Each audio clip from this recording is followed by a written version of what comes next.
सुप्रभात, मेरा नाम पलक सर, आपका स्वागत है। भोपाल न्यूज में जिक्र करते हैं हम लोग आज एक बेहद महत्वपूर्ण मुद्दे के बारे में। कुछ बेहद जरूरी गाइडलाइंस निकाली हैं भारत की सरकार ने विलेजेस और आदिवासी लोगों के लिए, ग्रामीण लोगों के लिए निकाली हैं कि उनको कोविड से कैसे बचना है और कैसे अपने आप को आइसोलेट करना है। आज की स्पेशल रिपोर्ट में हम लोग इसी के बारे में पड़ताल करेंगे, आपको बताएंगे। पहली गाइडलाइन ये है, जिस भी इंसान को फ्लू होता है उसका ट्रीटमेंट तुरंत कराया जाएगा। उसी के साथ पूरे विलेज की साफ सफाई करी जाएगी। सैनिटाइजेशन, मास्किंग और सोशल डिस्टेंसिंग का ध्यान रखा जाएगा।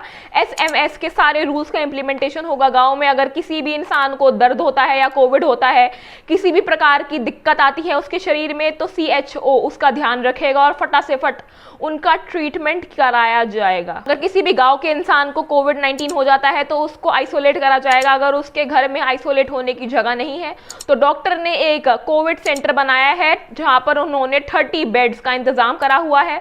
जिस भी जन को हो जाएगा कोविड, उसको उस कोविड सेंटर में रखा जाएगा। मतलब हर एक चीज का देखभाल अब हमारी भारत की सरकार कर रही है। संदिग्ध और संक्रमित दोनों अलग अलग पेशेंट्स का अलग अलग इलाज होगा, उनको अलग अलग सेंटर्स में रखा जाएगा। ऐसा नहीं होगा कि अगर जो इंसान कोविड से चल रहा है, उसको कोविड हो रहा है, उसको सिर्फ उस इंसान के साथ रख दिया जाए जिसको एक आम फ्लू है। इस बात का बेहद ध्यान रखना है, बेहद जरूरी।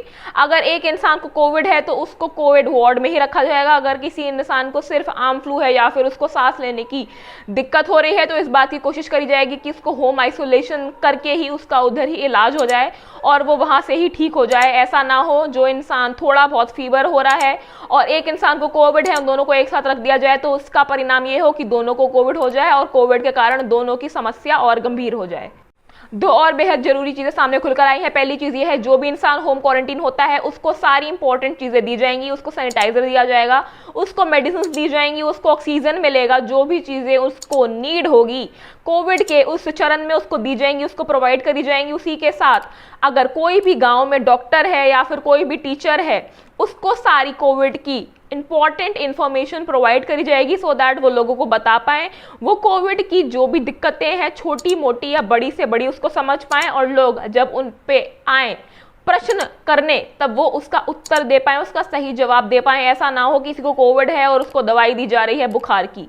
इस प्रकार की चीजें नहीं होनी चाहिए। हर एक चीज का ध्यान रख रही है हमारी भारत की सरकार।